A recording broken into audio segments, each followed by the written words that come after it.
sir ve te râu mi jam so Thalfavang turni en hoyan asoral tiang abom siaye lungde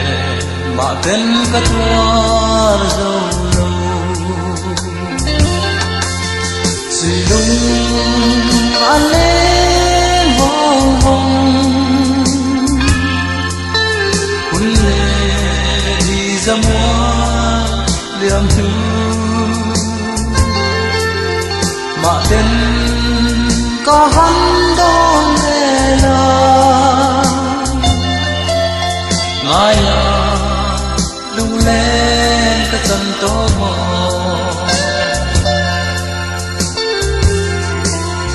an moi nghe ye thinh thinh pa Thalfavang turni en hoyan sak ruang huana lui te dam diaya sir vale ten zayan lo rem silung alen bong bong kunle ni zamwal yam ma ten ka han don na ngaya lung lên ka chan to mo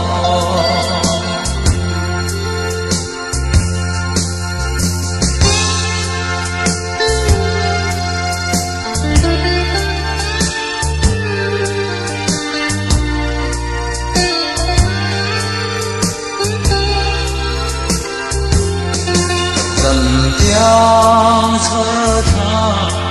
quy lâu e nga suy lùng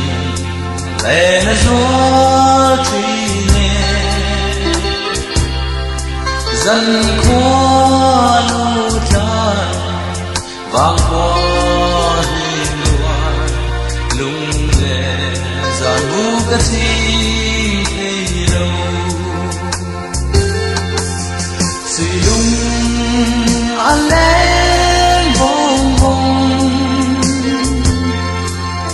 kunle ni zamwal yam ma ten ka han don la ngaya lung le ka chan to mo an moi thinh thinh pa Thalfavang lai en hoyan sak ruang holna lui te dam diayan sir vale